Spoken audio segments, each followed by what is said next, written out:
Hey, what's up, everybody? Welcome to this video. Just wanted to say I got some new glasses, so that's what you're seeing on the screen right now. And I really don't have a plan for this video, as I sometimes do. I just free talk and kind of share what I've been doing lately and some stuff that I've been looking into. But before I get into like and I would say just naturally, I'll get into what it is I've been thinking about and learning about. I wanna say that I've been feeling and thinking lately that a lot of the things that I'm looking into and thinking about. I mean, not only are they recurring in terms of they're repetitive, but they can also come across as pretentious. See, the thing I have, or the deal with pretentious language, or let's call it like over the top, exaggerated, bombastic. No, not bombastic, but like language that is used to. mm See, the thing here is that you can use jargon, you can use technical language to talk about things that are actually really simple ideas, right? And I feel like people have told me that I tend to use words or expressions or ways of speech and communication that are very like over the top, exaggerated. They make things like more, like foggier, complex, and that's not necessarily necessary, right? It's not something that needs to be done, because when you boil down the ideas, the message behind the words and the expressions and the communication, it's really a simple idea, or they're really simple ideas, or in fact, and even worse, they're like commonly accepted and known ideas, right? Like, see, like right now, I'm looking into these words, deontology and teleology, right? And you may say, like, what the hell? Like, as they say in Spanish, like, con qué te comes eso? Like, what do you eat that with, right? With a spoon, with a fork, with a right? And they're just really philosophical, technical terms or ways of saying cause and effect, right? Like the reason why something happens, and focusing on that, which would be deontological. And the other perspective, its antonym, its opposite, which would be focusing on the consequence, on the result, on the impact, which is theological, right? Now, for me, that's very interesting, because I was like, okay, it made me like, at first I came across the word theological, I think, or deontological. I don't remember. I came across one of those words. Then I look. Oh yeah, it was teleological, because then I looked for the antonym, which was deontological. And I came across like Kant. Kant, Immanuel Kant, a philosopher. It said that his uh, like way of thinking was oriented towards the deontological. And the way I remember is because D is first and T is later in the alphabet. So deontological is the cause, that's what's first. And Kant, as we know, he was with the imperative categorical, I think it's called in English, which is doing things for the sake of doing things, right? Because they're good in itself, without expecting something in return. Um, but then we have the other perspective, which is its antonym, the teleological. And I just came across these terms today, but the teleological is associated with Aristotle, the philosopher, also, and the logician, right? He was interested in logic and making things. I would say, I would even say that he was like a pragmatist, right? Which for me, it kind of got me thinking about, like, which side do I prefer, right? And I think people that see the thing with Kant and the deontological is associated with duty, right? Another way of imagining the deontological is duty, moral law, right? excuse me. So people that will do things out of principle, right? Like I'm honest because it's my principle, right? Even if it's going to lead me to a bad consequence teleologically, right? I will still say the truth because I will still speak truth because um, that's just based on my principle, right? It precedes the action, or it even precedes my decision making process, right? And I believe that's very ideological, right? Um, I would say I'm more of a cynical, not in terms of philosophers, because I know there were philosophers that were the cynical philosophers. Those were, I think, associated with with stoic philosophy, right? Stoicism, and they spoke more in terms the cynicals, I think, in terms of like rejecting society, right? And I mean, I'm kind of like that, but I mean, these guys were radicals. These guys really like wanted to live out in the middle of nowhere in nature, things like that, right? And there's other things too, but so I'm not speaking about being cynical in that way. I'm talking about being cynical in terms of um like not really believing what people are saying, not taking things at face value. So when someone will say, yeah, like I'm honest all of the time, I'm not going to believe you, right? I'm going to assume that you also lie. And it's this idea of the shadow, which I was just recently listening to an Alan Watts monologue, because Alan Watts has a bunch of monologues on YouTube. The Joker is a very interesting one, but I was just recently listening to one where he was speaking about Carl Jung, and how Carl Jung talked about the integration of the shadow, about I think he called it like an irreducible rascal, which we all have in us, which is this rascal. It's like this bad thing, bad person, like bad part of us. And it's knowing that we have that, and then still, and like noticing that in other people and still acting, right? Um, with that, not despite that, but with that.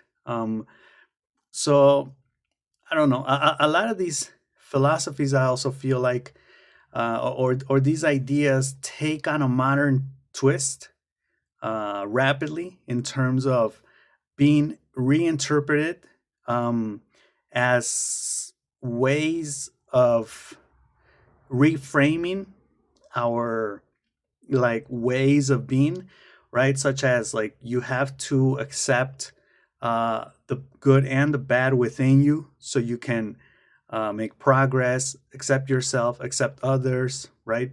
Heal, right? Like I was reading this thing where they started using therapeutic language in society, right? Like as a nation, we need to heal, right? It's like, well, or clinical, right? Clinical language, healing. You heal when you fracture something, or when you get sick, or psychologically, right? Even a little bit more abstractly, psychologically. But then we need to heal as a nation. We need to heal as a people, right? That's like so the these type of ideas. I mean, you try to look at philosophy or psychology, because that's mainly what I read and learn about, and then you can't help but revert all of this into modern perspectives, right? So what I mean by that is I would like to go not necessarily beyond that, but maybe go different ways, go about different routes with those type of ideas, because I feel like at the end of the day, those ideas are very common. Again, they're repeated, and I don't know why. Well, we can analyze that later too, but I have this inclination, or this tendency, or this preference, or even this obsession to try to make what I talk about, what I read, what I think about, like new, in terms of it not being have said before or not being known, right?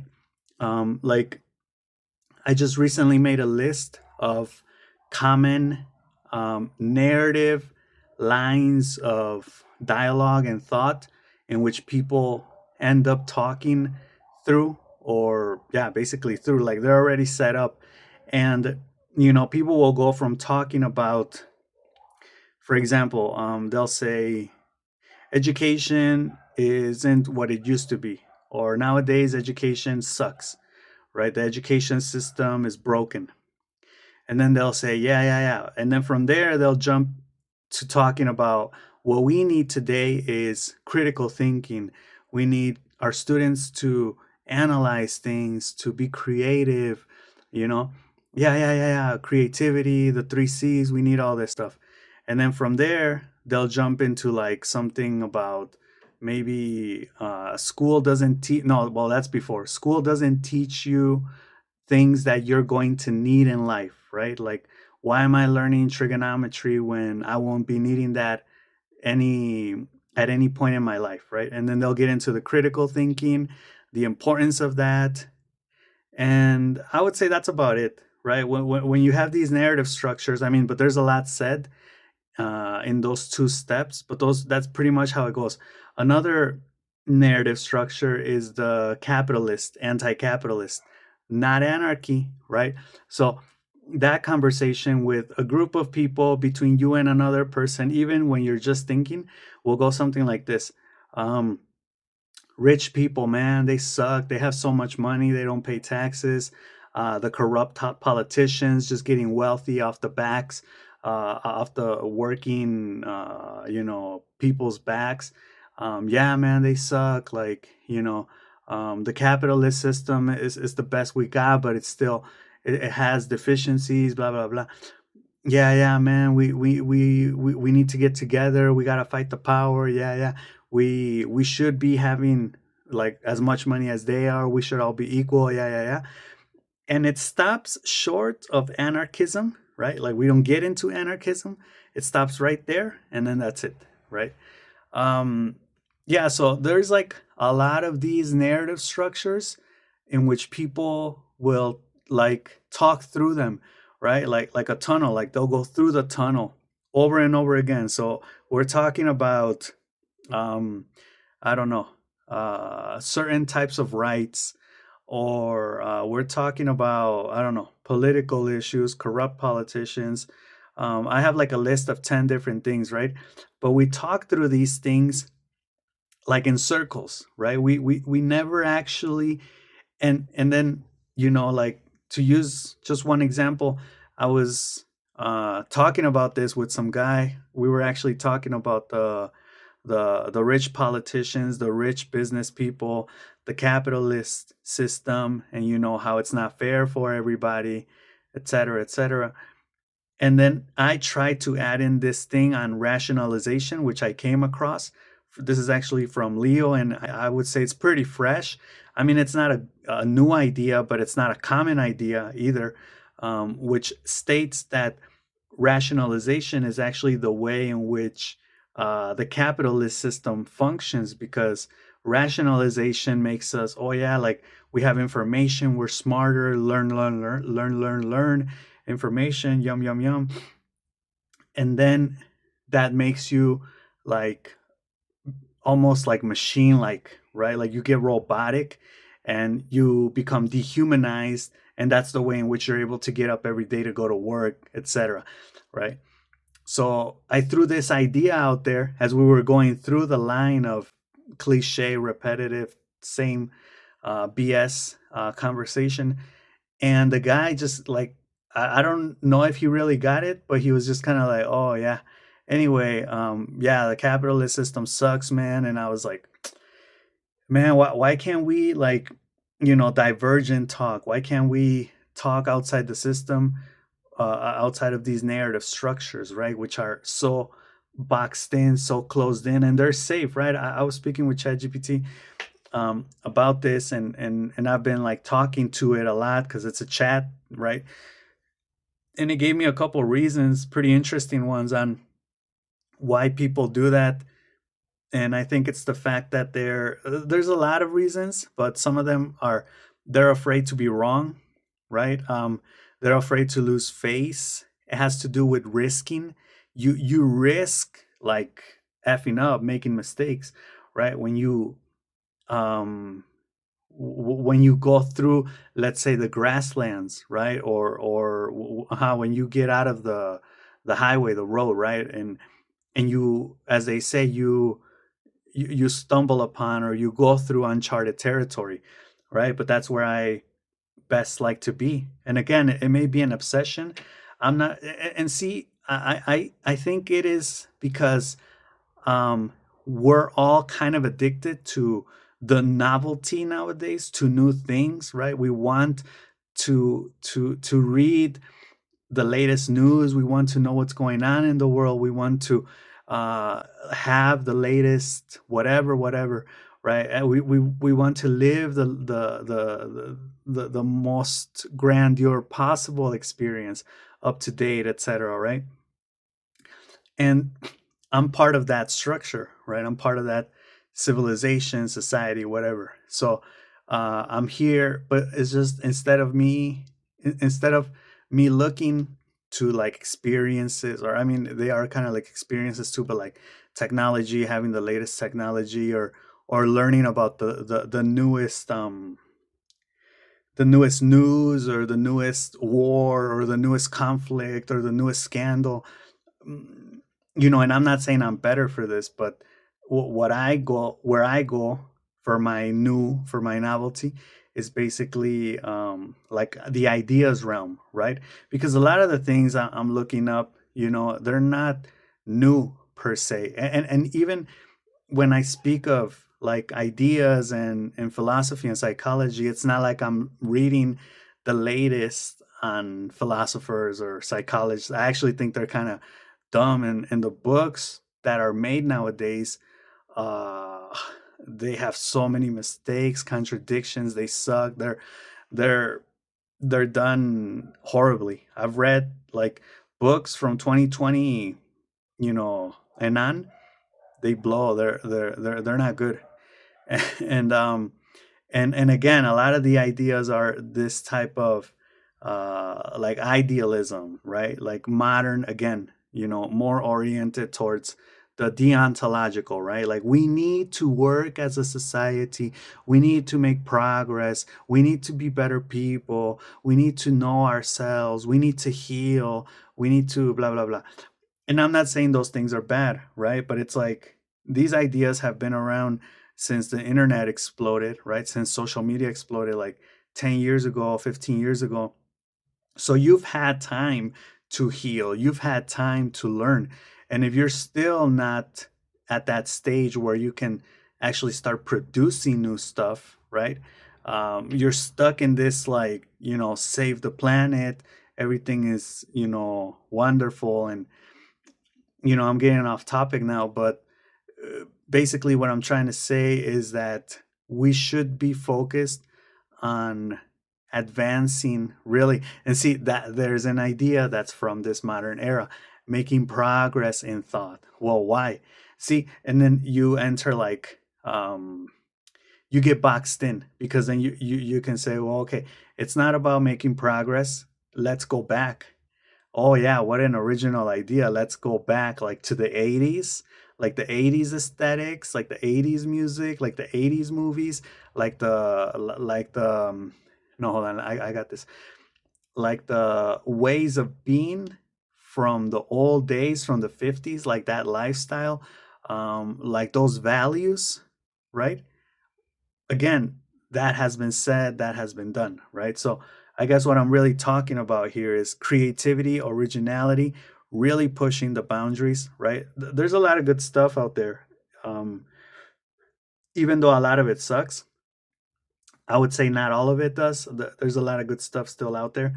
Um, there's stuff like, for example, I was reading Deleuze, I think his name is, and he's a French, was I think a French philosopher, and he talks about difference and repetition, right? I think that's what his book is called, Difference and Repetition.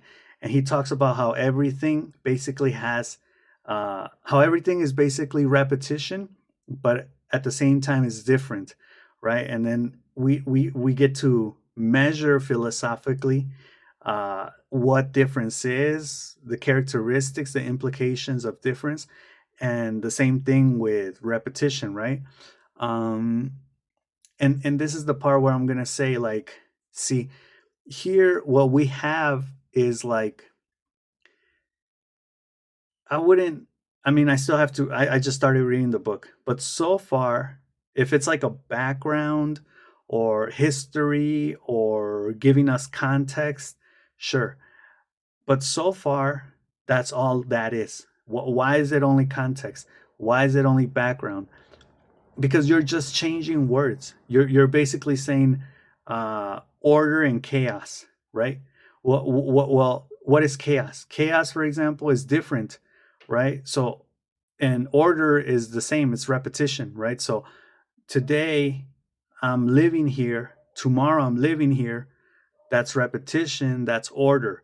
Today I'm living here. Tomorrow I'm not living here. That's different. That's chaos.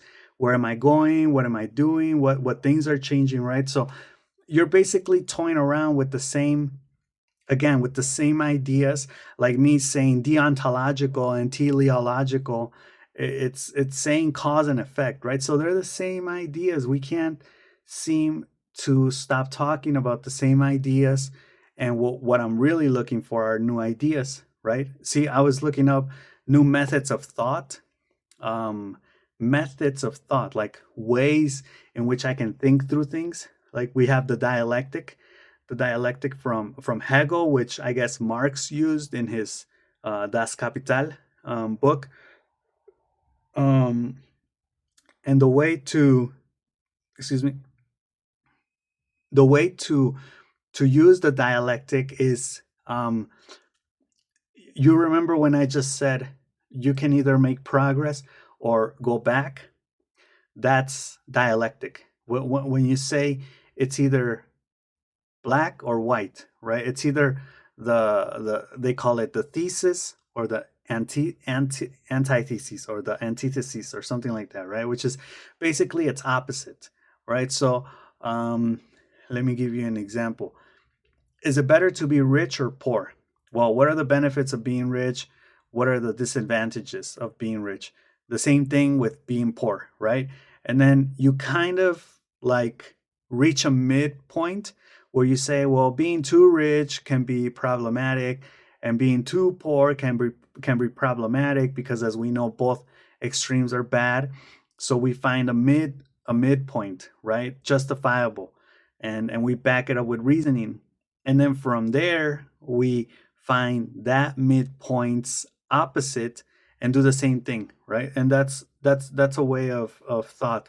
Another way is the Socratic method, which I've spoken on before, and that's just basically going back and back and back and asking why every single time you go back, right? So people will tell you, um, difference is different and repetition is the same, right? Or it's order. Why? Well, because when you do this and this and you start to explain it, and then you, like a little kid, right? Why that? Why that? Okay.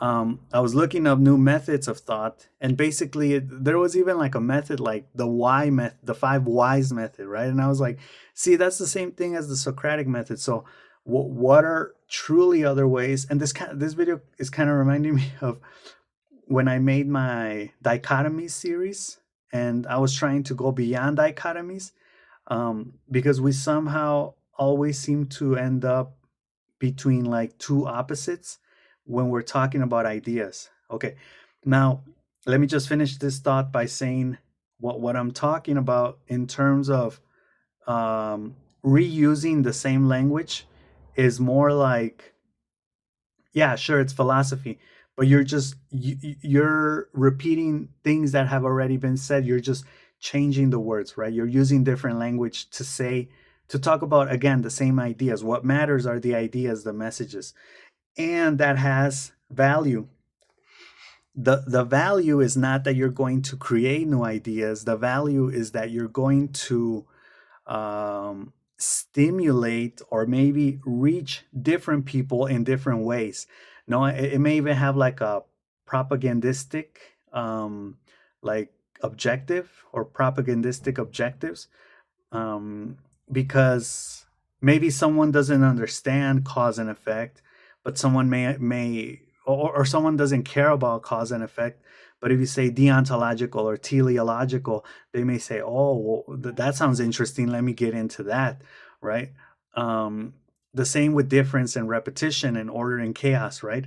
So, or vice versa, or these are just like examples, but there's like a ton of these types of situations and phenomena going on in the world, especially with ideas. So that has its value also in poetic means, right? In stimulating, and that might be tied up with propagandistic objectives or divulging objectives, getting the information out there, basically. Why? Because, well, think of it like a storybook, right? Think of it like a novel. They have like, or think of it like a soap opera. Think of it like a series, right? Think of it think of it like a movie, right? A movie is gonna have a main character, the hero. The hero is gonna have to resolve some type of problem, conflict, and eventually the hero is going to come out on top, winning. This story. You've seen this story 1,000 times. You know exactly what's going to happen, right? But again, and I heard this from a cinema critic. It's the way it gets told, right? Like nowadays, we have a lot of rehashes from movies, right? From Disney movies, from Frankenstein, from all types of different walks of life. Remaking stories, and what gets analyzed, dissected, and evaluated and judged is not the story, the arc, the resolution, the climax, the ending, the what gets analyzed, is how it gets done, right? Did it get done in a different setting, in a different time? Were there different was there a different production? Was there different lighting? Were the camera angles different? um were the ways in which the actors delivered their lines different? Was it promoted differently?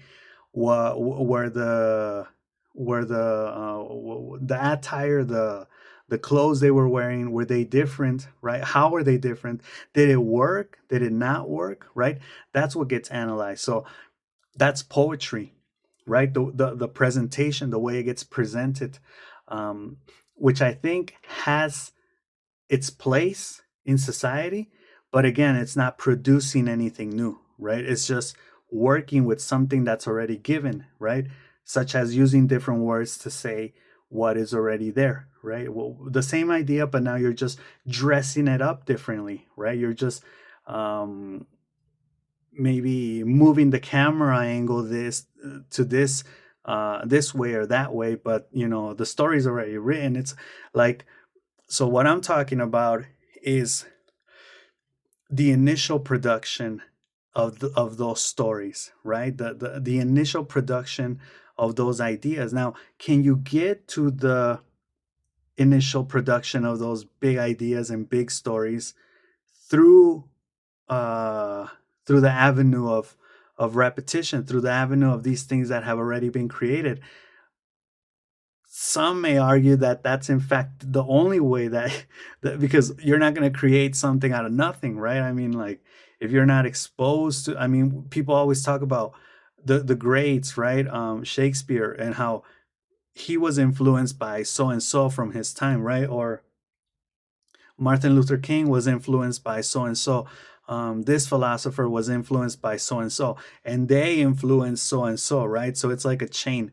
So you really can't. What do they say? You can't operate in a vacuum, right? You're gonna have influences, and you're gonna influence people, and that's fine.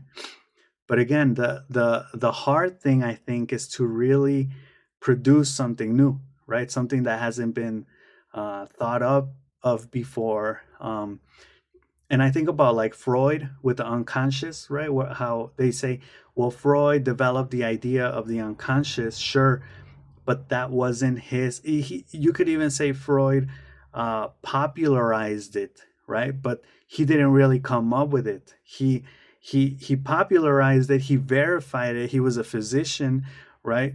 He was like a scientist, so you could say that he backed it up scientifically to the extent that he could, but it wasn't his idea, right? The notion of an unconscious was popular during his time, right? So he was influenced by the idea of the unconscious, and then he just worked with that, right? So um yeah, I guess that's kind of what I'm talking about here. And I have this like struggle with creativity again, because I don't want to be like those type of people that are repeating the same thing. See, I do have a very, and I like this word. I came across it as ChatGPT was criticizing some of the text that I write some text and then I give them to ChatGPT, and I tell ChatGPT just starts, giving me feedback. I don't even sometimes I ask ChatGPT to give me feedback. Other times I just give it the text, and it just starts giving me feedback. And at one point, it said something about my text being tautological, right, or using tautology. And this idea of tautological or tautology is basically using like something to say the same thing, right? It's like redundant, it's cyclical. So you say, I am who I am, or I am me, or the table is a table, right? And it's again the notion of attributing something that is in itself evident, right? Like I am me, right? Um, or A is A, right? Which is actually the first Aristotle or Aristotle. I think it's Aristotle from Aristotle. His first of three laws of logic, right? The law of identity, which is pretty interesting. Um, but anyway, so what happens here is that I repeat myself a lot. So I do tend to have that notion, which also has its advantage. One of the advantages of doing that is that you generate surplus, right? So you generate something extra of value. And I guess it comes from this like inner working within the system of repetition, repetition. And then another advantage that can come from that is when you repeat something so often or so much that eventually you discover something new within that, right? Like let's say, okay, order and chaos, sure. It's been said a lot, it's been studied a lot. It can be studied from a philosophical perspective, from a scientific perspective, from a whatever perspective, right? It has a lot of applications. But then maybe you discover a characteristic or something about it that hadn't been thought of before, right? So that can only be done by repeating the same thing over and over again, right? So that's kind of where it gets like interesting. So there are advantages to repetition, and then there are other advantages um, to venturing out into the unknown and looking for new information. Now, I wanna talk about these two ideas very quickly: simplicity and practicality. Now, simplicity and practicality are important because I think I operate a lot. Lately, I've been operating a lot in the realm of ideas, of theory, of mental structures. And then you may say, well, first of all, I don't get what you're talking about. Can you simplify it? Right? Because again, the ideas aren't that complex to understand. They're not even that transcendent, right? They're very simple ideas, but you're just using really complicated language to explain it. So simplicity, light writing, light speaking, communicate effective communication to actually get that idea across, because that's the objective. You don't want to stimulate people poetically when you're trying to explain something, right? It's like you're in class and you're trying to explain something, or maybe you're talking to a police officer and they want to know the facts, or a detective, and you start, speaking in this rhetorical, poetic, layered, metaphorical, with analogies, language, right? And they're going to be like, I don't get what you're saying, right? And a lot of people like that, like I do. And the other take is practicality. Now you can say, well, okay, I know now uh, the difference between repetition and difference. I know that it's similar to order and chaos. I know about deontology and teleology and cause, and I know that they're associated with cause and effect, blah blah blah, because this guy told me, right? I don't even know if they really are. That's just what I'm like basically inferring, right? Deducing. Um, how is that going to help me in my day to day, right? Are you giving me some type of economic tip I can use? Are you telling me how I can better improve my relationships? Are you telling me how I can get a better job, how I can make more money, excuse me, how I can start my business, how I can do other things? um, are you teaching me how to, I don't know, fix my computer if it stops working, how to build a house, how to make a good dinner, how to, like what's the practical application in this, right? And that's a valid counter argument. You can totally make that refutable, or not refutable. You can totally see, and there I go again, like using all this type of complex. It's a valid point, right? You can make that point and be like, well, all this stuff is really just poetic stuff. It's just, what do they call it? Brain porn, or mental porn, or it's just yeah, it's just like, when you eat too much, or it's just filling your head up with all these ideas, and that's fine, but they actually have no practical application. Some may say, well, like I was talking to ChatGPT about this, and it said that I live like in a permanent state of reflection, and I'm actually comfortable with myself and with reflection, which a lot of people aren't. So the utility in being reflexive, or reflective, or analyzing your life, analyzing your ideas, is that you're able to like be comfortable with yourself eventually, after doing it for so often, or you're able to more easily adapt to changes, right? Which I actually don't. I mean, if something happens, I get like upset about it, so it's not even like, I really don't know if, for example, studying philosophy or psychology really have.